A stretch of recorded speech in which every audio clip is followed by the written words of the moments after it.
মাথায় টুপি, লম্বা দাড়ি, সাদা পাঞ্জাবি, আছে কুরআনের হাফেজের ডিগ্রি। পরিচালনা করতেন নুরানি, হাফেজি ও কওমিয়া মাদ্রাসা। তবে প্রকৃত পরিচয় তিনি একজন ধর্ষক। গ্রেফতারকৃত এই ব্যক্তির নাম সেলিম গাজী।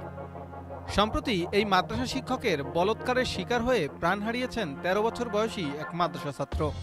মৃত্যুর আগে এক ভিডিও বার্তায় নির্যাতিত ওই শিশু জানিয়ে গেছেন, প্রায় ১ বছর যাবৎ প্রতিনিয়ত মাদ্রাসা পরিচালক কর্তৃক যৌন নির্যাতনের শিকার হয়েছে শিশুটি। মাত্রাতিরিক্ত বায়ুপথে সঙ্গম করায় সবশেষ ক্যান্সারে আক্রান্ত হয়ে মৃত্যু হয় ওই মাদ্রাসা ছাত্রের। গত ২৫ আগস্ট ঢাকার মহাখালীতে অবস্থিত ক্যান্সার হাসপাতালে শেষ নিঃশ্বাস ত্যাগ করেন নির্যাতনের শিকার হওয়া ওই শিশু। ঘটনাটি আমাদের পটুয়াখালী জেলার বাউফল থানায়। এজাহার অনুযায়ী আমরা জানতে পারি যে বাউফল থানার বড় ডালিমা গ্রামে একটি হাফিজিয়া মাদ্রাসা আছে। সেখানে ভিকটিম পড়াশোনা করত এবং সে আবাসিক ছাত্র হিসেবে পড়াশোনা করত। তার বয়স ছিল ১৩ এবং তাকে বিভিন্ন সময়ে এই মাদ্রাসার যে প্রধান শিক্ষক তিনি জোরপূর্বক তার সাথে বিভিন্ন সময় যৌন সঙ্গমে লিপ্ত হয়।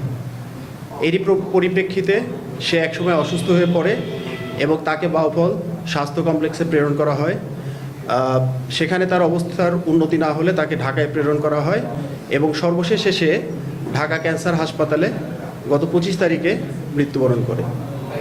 আমরা এই আসামিকে শনাক্ত করি এবং তাকে পিরোজপুর থেকে গতকাল রাত ২টার সময় আটক করা হয়। শিশুটির পরিবার সূত্রে জানা যায়, পটুয়াখালীর বড় ডালমিয়া মদিনাতুল উলুম হাফেজিয়া মাদ্রাসার সেকশনে ভর্তি করা হয় শিশুটিকে।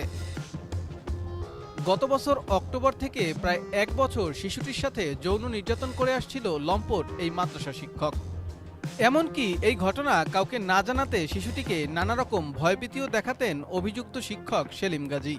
তানভীর মেটালের পণ্য বুয়েট থেকে পরীক্ষিত বিএসটিআই অনুমোদিত, নান্দনিক, আভিজাত্য ও ইউনিক ডিজাইনের তৈরি তানভীর মেটাল। টানা যৌন নির্যাতনের শিকার হয়ে এবছর আগস্ট মাসের ২ তারিখ অসুস্থ হয়ে পড়ে শিশুটি। পরে প্রথমে বাউফল উপজেলা স্বাস্থ্য কমপ্লেক্স, পরে ডাক্তারদের পরামর্শে ভর্তি করা হয় ঢাকা মেডিকেল কলেজ হাসপাতালে। এ সময় শিশুটির পরিবার জানতে পারেন বলৎকারের শিকার হয়ে ক্যান্সারে আক্রান্ত হয়েছে তাদের ছোট্ট শিশুটি। সবশেষ ঢাকার মহাখালীতে অবস্থিত ক্যান্সার হাসপাতালে ১২ দিন চিকিৎসাধীন থাকা অবস্থায় প্রাণ হারায় ভুক্তভোগী। আমার ভাইগনার বিচার চাই। আমার ভাইগনা যে মাদ্রাসায় পড়তো, এই মাদ্রাসার শিক্ষক সেলিম হুজুর তারে অমানসিক নির্যাতন চালাইছে, যৌন নির্যাতন। সেই নির্যাতনের কারণে আমার ভাইগনা মারা গেছে। এর বিচার চাই।